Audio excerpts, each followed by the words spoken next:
Dari pelajaran-pelajaran sebelumnya, untuk tahap ini, kita harus mengajak anak agar membuat karya sendiri dengan menggunakan tema. Contohnya, kita ajak anak membuat karya dengan tema hewan atau tema tumbuhan, tema menjaga lingkungan hidup atau go green, tema tentang teknologi, tema siklus air, dan sebagainya. Usahakan pada setiap pertemuan menggunakan tema yang berbeda-beda dan bervariasi. Dalam 1 bulan, kita sempatkan 1 sesi di mana anak bisa memilih tema sendiri dari beberapa alternatif tema yang kita tawarkan agar anak tidak bosan.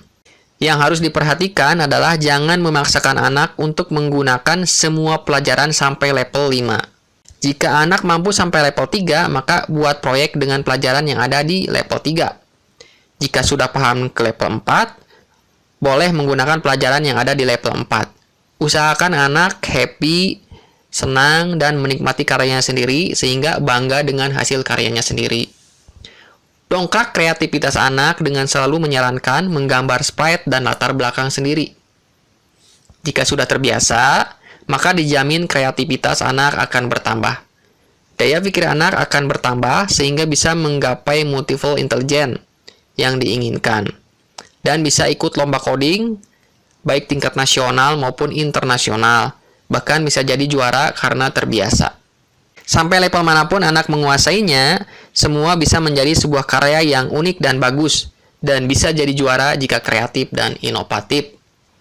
Satu hal penting lainnya adalah belajar berkolaborasi. Di sini, kita harus bisa melihat kemampuan dan kelebihan anak ketika belajar coding, terutama bagi Anda yang mengajar lebih dari 1 anak.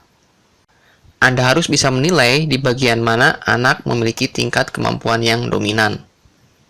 Ada beberapa kriteria kemampuan yang bisa diukur dalam pelajaran coding, di antaranya yaitu: pertama, segi kreativitas.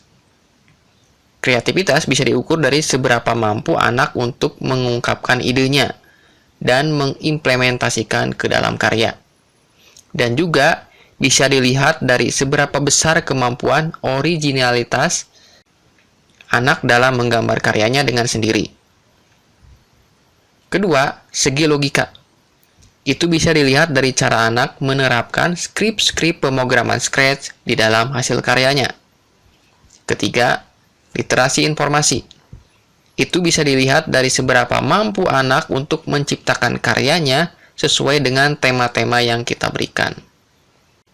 Masing-masing anak memiliki kelebihan yang berbeda tingkatannya. Nah, dari yang berbeda itu bisa dikolaborasikan. Misalkan, ada anak yang jago menggambar tapi lemah dalam logika. Dan ada anak yang jago logika tapi lemah dalam menggambar. Maka, kedua anak itu bisa dikolaborasikan dan saling melengkapi.